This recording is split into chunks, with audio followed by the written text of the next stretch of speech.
Hello everybody, welcome back to my channel. My name is Raman Timan. Today our topic is capacity of parties to contract. Chapter number 3 है हमारा business law का. So ये जो आपको content दिखेगा ये सारे का सारा मैंने कल्याणी पब्लिशर की बुक में से लिया है. कल्याणी पब्लिशर की बुक है बिजनेस लॉ. बिजनेस लॉ का हमारे पास चैप्टर है chapter number 3 capacities of party to a contract. Chapter को शुरुआत करने से पहले मैं आपको बता दूं कि इस चैप्टर में आपको सबसे इंपॉर्टेंट क्या आएगा बेटा. इस चैप्टर में आपको सबसे इंपॉर्टेंट आएगा माइनर के बारे में.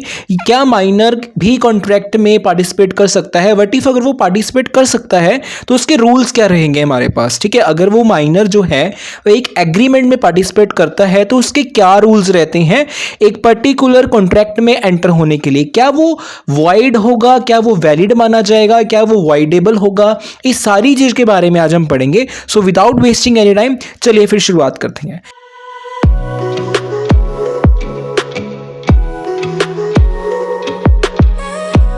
जैसा कि आपको दिख रहा होगा सबसे पहले हमारे पास इंट्रोडक्शन आ जाती है. इस क्वेश्चन को हम लॉन्ग क्वेश्चन की तरह बनाएंगे, यूनिवर्सिटी को मद्देनजर रखते हुए बनाएंगे, यानी कि हमारा ये क्वेश्चन 6 पेज का बनेगा.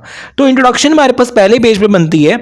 Parties entering into contract must be capable. अगर आप किसी के साथ कॉन्ट्रैक्ट कर रहे हो या कोई भी पार्टी किसी भी दूसरे पर्सन के साथ या बिटवीन पार्टीज कोई भी कॉन्ट्रैक्ट कर रही हैं, ठीक है, वो कैपेबल होनी चाहिए. कैपेबल कैसे होंगी? विद उसकी एज होनी चाहिए, है ना, वो फाइनेंशियली स्ट्रांग होनी चाहिए, कंसिडरेशन होना चाहिए, या और भी बहुत सारे पर्सपेक्टिव निकल जाते हैं कॉन्ट्रैक्ट की. अगर हम बात करें capacities of party pin point that the parties entering into contract should be capable of understanding everything. Capacity का क्या मतलब होता है, कैपेबिलिटी का मतलब क्या होता है कि जो भी कॉन्ट्रैक्ट हो रहा है हमारे पास या जिस भी कॉन्ट्रैक्ट में वो अपना पार्टिसिपेशन दे रहे हैं वो उनको पता होना चाहिए, अंडरस्टैंडेबल होना चाहिए उनके प्रति, है ना. Minors the mentally insane. Minors कौन होते हैं? जो 18 से बिलो होते हैं, यार 18 से छोटे होते हैं. ठीक है जी. बेसिकली लॉ की लैंग्वेज में उनको क्या माना गया है? मेंटली इनसेन माना गया है. And persons who are under influence are not considered to be a legal capacity to enter into a contract. ठीक है, जो माइनर होते हैं उसको बेसिकली मेंटली इनसेन क्यों माना गया है? बिकॉज वो जल्दी बातों में आ सकते हैं, अपना स्टैंड नहीं ले सकते. ठीक है जी. उनको जो चीज़ अच्छी लगेगी वो उसकी ओर बढ़ जाएंगे, उसको ऐसे लगता है कि सभी अच्छे हैं. ठीक है जी. माइनर जो है अपने डिसीजन खुद नहीं ले सकता ना, तभी तो वोट डालने की भी एज रखी गई है 18, है ना. 18 के अबव या 18 वाला ही बंदा क्या कर सकता है? वोट डाल सकता है. इसीलिए लॉ की लैंग्वेज में क्या है कि माइनर्स को हम क्या मानते हैं, मतलब माइनर्स को लॉ क्या मानती है? मेंटली इनसेन, यानी कि वो किसी के भी इन्फ्लुएंस में आ जाते हैं. Section 11 of the contract act deals with that competency of the parties and provide that every person is competent to contract who is the age of majority. देखो सेक्शन 11 कॉन्ट्रैक्ट हमें क्या कहता है, कॉन्ट्रैक्ट एक्ट हमें क्या कहता है? ये हमें कहता है कि अगर आपने किसी के साथ पार्टिसिपेट करना है या कोई भी पार्टी किसी दूसरे पार्टी के साथ कॉन्ट्रैक्ट करेगी, वो क्या होनी चाहिए? मेजॉरिटी एज होनी चाहिए उसकी, यानी कि 18 प्लस होना चाहिए. ठीक है जी. तभी वो लॉ की नजर में क्या माना जाएगा? वैलिड कॉन्ट्रैक्ट माना जाएगा. बट इफ अगर वो 18 से बिलो होता है या एनी केस 18 के बिलो वाले को कॉन्ट्रैक्ट में आना पड़ेगा तो वो लॉ की लैंग्वेज में वॉइड माना जाएगा. ठीक है जी. So who is sound mind and is not disqualified from contracting by any law to which he is subject. देखो नीचे लिखा हुआ है आपके पास minor, person of unsound mind, person of disqualify any law. ठीक है, कौन कौन से बंदे हैं जो कॉन्ट्रैक्ट में या इंडियन कॉन्ट्रैक्ट एक्ट में या लॉ में नहीं आ सकते हैं? पहले तो माइनर हो गया जो 18 से छोटा है जी. ठीक है. दूसरा है हमारे पास पर्सन ऑफ अनसाउंड माइंड, जो अपने डिसीजन खुद नहीं ले सकता, यानी कि दिमाग से थोड़ा सा पैदल है, वी कैन से दैट. ठीक है. Person disqualified bye any law, जो लॉ के द्वारा ही डिस्क्वालीफाई किया गया हो वो भी कॉन्ट्रैक्ट में पार्टिसिपेट नहीं कर सकता. अब हमारे पास देखो वॉइड का मतलब आया है. सबसे पहले आप वॉइड का मतलब लिख लीजिए, बेकार. वॉइड का क्या मतलब होता है? बेकार होता है. और हमारे पास सेम एक नेक्स्ट वर्ड है वॉइडेबल, जिसको क्या करना है? रद्द करने योग्य है वो चीज. ठीक है जी, यानी कि खारिज करने के लिए वो चीज योग्य है. ठीक है. अब माइनर के बारे में पढ़ते हैं. दोनों का वर्ड का मतलब समझ आ गया. वॉइड का मतलब है हमारे पास बेकार, और वाइडेबल का मतलब है रद्द करने योग्य, यानी कि खारिज करने योग्य. ठीक है. माइनर, एन इन्फिनेट और minor is a person who is not major. Simple, जो मेजर नहीं है we can say that this is a minor, या बिलो 18 है ना, उसको हम माइनर कह सकते हैं. According to the Indian majority act 1875, a minor is one who has no competent his or her 18 year of age. जिसकी 18 साल, जिसके जो 18 साल का नहीं है, ठीक है जी, उसको हम क्या कहेंगे, माइनर कहेंगे। यानी कि बिलो 18 है उसे हम क्या कह सकते हैं, माइनर कह सकते हैं। अगर वो 18 से अबव है, we can say that major, है ना। नेक्स्ट वी हैव, देखो यहाँ पे एक एग्जांपल भी दी गई है। 18 year old domicile in India endorse certain negotiable instruments in Ceylon by the law of which he wants a minor, therefore he wants shall not be liable or as endorser। ठीक है जी। अब वो 18 ईयर का है, उसको कोई और अगर उसने कोई नेगोशिएबल इंस्ट्रूमेंट या नेगोशिएबल कॉन्ट्रैक्ट करना है तो उससे एक थर्ड पार्टी की जरूरत नहीं है। ही इज 18 ईयर्स ओल्ड, वो अपने अकॉर्डिंगली कुछ भी कर सकता है बिकॉज वो एज ऑफ मेजॉरिटी की में आ चुका है। Why should minors be protected, क्यों माइनर को प्रोटेक्ट किया जाता है? देखो सिंपल सा क्वेश्चन है, बिकॉज वो अपने डिसीजंस खुद नहीं ले सकता, उसको अच्छे से नहीं पता होगा जैसा मेजॉरिटी वाले को पता होगा कि गुड और बैड में क्या फर्क है ना। अगर माइनर के साथ किसी ने अच्छे से बात कर ली, उसको लगेगा कि नहीं यार ये मेरा भला ही चाहता होगा, तो वो उसकी ओर हो जाएगा। अगर किसी ने उसके साथ बहुत बुरी तरीके से बात कर ली, वो उसकी भलाई के लिए हो, उसको ये लगेगा नहीं नहीं इसने मेरे साथ बुरे से बात की है तो मैं इसके साथ कुछ भी नहीं करूंगा ना। तो ये डिफरेंस हो सकता है, मतलब उसको बात का कंटेंट का मुद्दा नहीं पता होगा कि वो किस कंटेक्स्ट में कही गई है बात, है ना। बेसिकली मेजॉरिटी क्या है कि हमको पता होता है कि बात किस कंटेक्स्ट में कह रही है ना, बात का बेसिकली मुद्दा क्या है। अब माइनर को ये नहीं पता होगा कि बात का मुद्दा क्या है, वो कुछ भी डिसीजन कोई भी स्टेप ले सकता है। Next we have very very very very very important rules regarding minors agreement. सबसे पहले देखो, एन एग्रीमेंट विद और by minor is void. Law ने ये कह दिया कि अगर आप एग्रीमेंट करते हो माइनर के साथ वो बेकार माना जाएगा। ठीक है जी, in the eyes of law that will be not a contract, it will be void agreement. ठीक है जी। सेक्शन 10 देखो कॉन्ट्रैक्ट एक्ट का डिफाइन करता है, parties to a contract must be competent. जो पार्टीज कॉन्ट्रैक्ट कर रही हैं वो कैपेबल होनी चाहिए। ठीक है। Section 11 says that minor is not competent, minor competent नहीं है, माइनर कैपेबल नहीं है, but neither section makes it clear whether the contract entered into by minor is void और वाइडेबल। देखो अब सेक्शन 11 ये भी कहता है कि माइनर अगर कॉन्ट्रैक्ट में किसी भी सिचुएशन के साथ एंटर हो रहा है तो वो पूरे तरह से वाइड या वाइडेबल माना जाएगा। अब बाय चांस किसी के फादर की डेथ हो गई, ठीक है, आई एम सेइंग किसी के फादर की डेथ हो गई फॉर एन एग्जांपल, ठीक है, उस फादर की जगह कौन लेगा, उसका बेटा लेगा, ऑब्वियसली बात है, बेटा या बेटी लेगा। तो ये सिचुएशन पर भी डिपेंड करता है। ठीक है, बट लॉ की नजर में हर एक कॉन्ट्रैक्ट जो माइनर कर रहा है it will be not valid. ठीक है, it will be not in part in the eyes of law. ठीक है, बिकॉज लॉ हमें क्या कह रहा है कि वो अगर कोई कॉन्ट्रैक्ट या एग्रीमेंट माइनर के द्वारा हुआ होता है तो वो क्या माना जाएगा, खारिज, वॉइड माना जाएगा, बेकार माना जाएगा। ठीक है। नेक्स्ट वी हैव देखो द प्राइमरी काउंसिल, देखो लास्ट लाइन पढ़ो इसी पैराग्राफ की, the primary council made it perfectly clear that a minor is not component, minor component नहीं है टू कॉन्ट्रैक्ट करने के लिए, and that a contract by minor is void ab initio, मतलब कि वो वॉइड भी है बट डिपेंड अपॉन सिचुएशन है कि सिचुएशन क्या कह रही है, सिचुएशन किस तरह की है। क्या पता है माइनर के बिना वो एग्रीमेंट पूरा ही ना हो। ठीक है, उसको क्या पता कुछ रूल समथिंग कुछ या कुछ फॉर्मेलिटीज निभानी हो, है ना, it depend upon situation, but an agreement with और by a minor is void. ये पॉइंट हमारा मेन है कि माइनर के साथ किया गया एग्रीमेंट वॉइड माना जाएगा। Next we have no ratification. Ratification word का मतलब होता है प्रवानगी। ठीक है जी, an agreement with minor is completely void है, बेकार माना जाएगा। A minor can not ratify the agreement, वो प्रवानगी नहीं ले सकता है एग्रीमेंट की। किस चीज की परवानगी नहीं ले सकता, कि मेजॉरिटी की परवानगी नहीं ले सकता। ठीक है जी, because a void agreement can not be ratified. अगर माइनर ने एग्रीमेंट किया है वो वैसे ही लॉ की नज़र में क्या है, वॉइड है, बेकार है। अगर वो कहेगा कि मैं मेच्योर हूं या मैं मेजॉरिटी की एज में आ रहा हूं, बट उसने कॉन्ट्रैक्ट तो जब वो 18 से नीचे था, बिलो 18 था, तब किया था, तो लॉ क्या कहता है, जब उसने कॉन्ट्रैक्ट या एग्रीमेंट किया था तब तो वो क्या था, वॉइड था ना एग्रीमेंट। तो अब कैसे उसको हम रेटिफिकेशन पर परवानगी दे दें, तो नो रेटिफिकेशन, कोई परवानगी नहीं यहां पे मिलेगी। ठीक है, एग्जांपल इसकी पढ़ लेना। माइनर कैन बी प्रोमिसरी और बेनिफिशियरी, यस माइनर प्रोमिसरी और बेनिफिशियरी बन सकता है, माइनर को बेनिफिट मिल सकता है। ठीक है जी, but in some kind of restrictions. ठीक है, if a contract is beneficial to a minor it can be endorsed by him. ठीक है जी, अगर माइनर को बेनिफिट लेना है तो उसकी एक काइंड ऑफ सिचुएशनल अंडरटेकिंग्स होगी।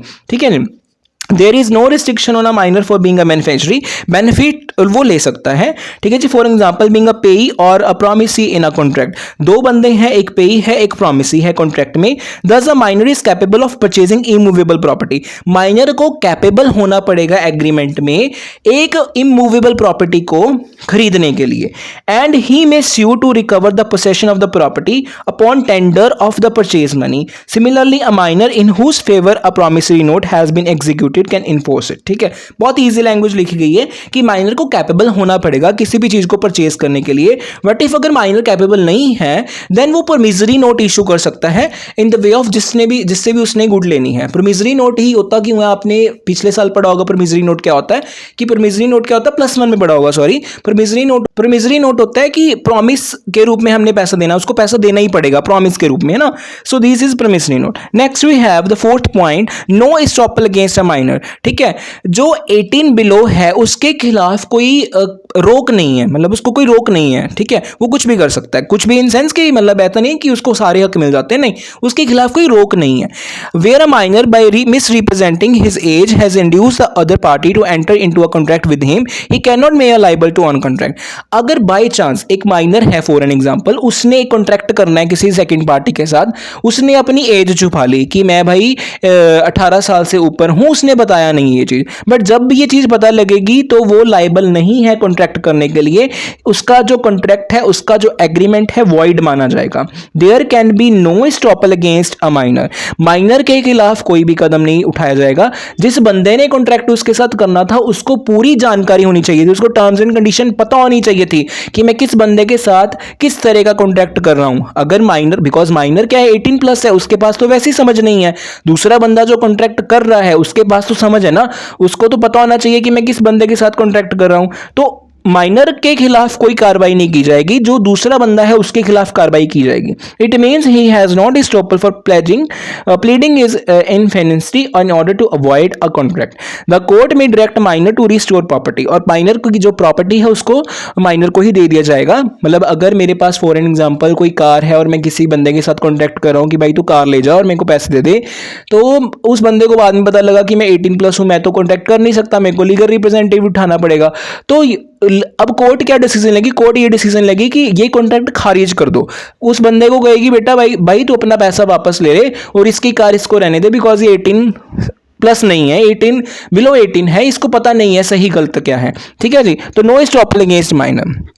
नेक्स्ट है no specific performance except in certain cases, कोई स्पेसिफिक परफॉर्मेंस नहीं है कुछ केसेस के लिए, जैसे कि उसको एक गार्डियन की जरूरत पड़ेगी, मैनेजर की जरूरत पड़ेगी। ठीक है जी, it is for the benefit of the minor, जो बेनिफिट होगा जो गार्डियन कहेगा उसको वो करना पड़ेगा। So these are the some exceptional cases. Liability for torts, देखो टॉर्ट्स जो है एक सिविल वर्ड है, एक लॉ का वर्ड है जिसका मतलब होता है wrong. A minor is liable in tort unless the tort in reality is breach of contract. ठीक है, माइनर लाइबल होता है कॉन्ट्रैक्ट के लिए, नो डाउट, माइनर भी कॉन्ट्रैक्ट का पार्ट है, बट अगर कॉन्ट्रैक्ट ब्रीच हो जाता है तो माइनर लाइबल होगा टॉर्ट्स के लिए। दस where a minor borrowed a horse for riding only he was held liable when he lent the horse to one of his friend who jumped and killed the horse. Similarly, a minor was held liable for his failure to return certain instrument which he had hired and then passed on to a friend. देखो उसने क्या किया, अब देखो एक माइनर है, बंदा है, उसने उसको हॉर्स राइडिंग करनी थी, उसने अपने फ्रेंड से हॉर्स ले लिया। ठीक है, उसने हॉर्स कैसे लिया, उस बंदे को मार के, मतलब एक फ्रेंड ने दूसरे फ्रेंड को मार दिया तो उससे हॉर्स ले लिया। तो इससे क्या होता है, उसको टॉर्ट्स तो झेलनी पड़ेंगी। ठीक है, जो उसने किया है उसको जो नुकसान होगा वो झेलना पड़ेगा, बट जो उनके बीच में एग्रीमेंट हुआ था वो वॉइड माना जाएगा। बट उसने क्या किया, उसका खून कर दिया था, उसको मार दिया था, उसकी जो हानियां हैं या उसकी जो लिमिटेशंस है, डिसएडवांटेजेस जो भी है वो उसको झेलना पड़ेगा। ठीक है, next we have no insolvency, minor को दिवालिया घोषित नहीं किया जा सकता। पार्टनरशिप, माइनर पार्टनरशिप में एंटर नहीं हो सकता। Minor can be an agent, ठीक है, माइनर एजेंट बन सकता है, प्रिंसिपल नहीं बन सकता। माइनर एजेंट बन सकता है, प्रिंसिपल नहीं बन सकता, ठीक है। Minor act as an agent but he will not liable to his principal for his act. वो प्रिंसिपल नहीं है, वो मेन बंदा नहीं है, वो एक थर्ड पार्टी का रूप है, ठीक है जी।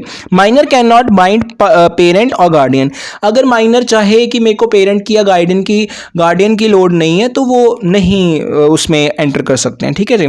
उस आगे हैं joint contract by minor and adult, ठीक है जी। देखो joint contract by minor and adult, इसका मतलब ये है in such a case that adult will liable on the contract and the not minor, adult को लाइबल कर देंगे कॉन्ट्रैक्ट के लिए और माइनर को लाइबल नहीं करेंगे, ठीक है। Sure. Next we have surety for a minor, अब माइनर की कोई श्योरिटी भी भर सकता है, थर्ड पार्टी कोई श्योरिटी भी भर सकती है कि हाँ अगर कोई माइनर कॉन्ट्रैक्ट में आ रहा है तो उसकी श्योरिटी एक थर्ड पार्टी भरेगी, ठीक है, यानी कि अडल्ट कोई भर देगा उसकी श्योरिटी कि हाँ ये बंदा जो है कॉन्ट्रैक्ट में है। Minor as a share holder, minor shareholder हो सकता है। Minor being an incompetent to contract can not be as a share holder of the company, minor कोई शेयर होल्डर नहीं हो सकता। If by mistake he become a member, by mistake he become a member, तभी मैंने बोला था minor shareholder हो सकता है बाय मिस्टेक, बट ठीक है। The company can resign the transaction and remove his name from register. Company remove कर देगी उसको रजिस्टर से, but a minor may acting through his lawful guardian, minor act play कर सकता है एज एन गार्डियन, ठीक है जी। Become a share holder by transfer और transmission of fully paid up share to him, एक गार्डियन ले आएगा माइनर, वो जो माइनर का क्या करेगा एज एन एक्ट प्ले करेगा, बट माइनर जो है शेयर होल्डर नहीं हो सकता। अगर बाय मिस्टेक बन जाता है, जैसे मैंने पहली स्लाइड में लाइन में बोला कि minor become N share holder because उसका गार्डियन था, वहां पर माइनर नहीं था गार्डियन था, तभी मैंने बोला माइनर, ठीक है, बिकम अ शेयर होल्डर, ठीक है, बट उसका गार्डियन प्ले कर रहा है role. Next we have liability for necessary, इसका मतलब ये है कि कुछ लाइबिलिटीज होती हैं जो नेसेसरी हैं माइनर के लिए, जैसा कि but a minor is not liable, देखो लास्ट लाइन पढ़ो, but a minor is not liable for any price that he may promise and never for more than the value of the necessaries. There is no personal liability of the minor, but only his property is liable. The contract must be the goods reasonable necessary for his sport in station in life. The minor must not have already sufficient supply of these necessary. Minor के पास कोई sufficient supply नहीं है necessaries की. Necessary means those things that are essential needed by minor. Necessary का मतलब ये होता है कि जो minor के लिए लाभदायक है, minor के लिए important है. These are necessaries. They cannot include luxuries और कॉस्टली और अननेसेसरी आर्टिकल्स। इस नेसेसरी का मतलब ये नहीं है कि उसको कोई लग्जरी चीजें दी जाएंगी, ठीक है, जो नेसेसिटी है, जैसे कि कुछ अगर मान लीजिए किसका घर नहीं चल रहा, उसका फादर कुछ पार्टिसिपेट कर रहा था, then minor become an member, something कुछ इस तरीके का, तो उसको सिर्फ नेसेसरी दी जाएगी और कुछ नहीं दिया जाएगा उसको, ठीक है। Necessary extend to all such things as a reasonable person would supply to an infant in the class of society to which the infant belongs. मतलब जो उसके फादर या जो किसी ने अगर बंदे ने कॉन्टैक्ट किया था वो बंदा नहीं रहा, उसका कोई बेटा बन गया, आगे जो भी नेसेसरी होंगी वो सिर्फ मिलेंगी और कुछ नहीं चीजें मिलेगा। तो बेटा ये तो था आपका आज का chapter capacity of party to contract, हमने रूल्स किए हैं, ठीक है जी। इस रूल्स को खुद पढ़ना, मैंने आपको जस्ट एक ओवरव्यू दिया है इस चैप्टर का। This is very important chapter, ठीक है जी। So all the best for your exams. अगर आपको कोई और वीडियो भी चाहिए तो या तो कमेंट बॉक्स में मैसेज कर दीजिए या आप मेरे को टेलीग्राम में मैसेज कर सकते हो, जैसे कि आप ऑलरेडी जानते हो, ठीक है। जो लिंक आपको डिस्क्रिप्शन बॉक्स में मिल जाएगा। सो all the very best for your exam. Thank you very much.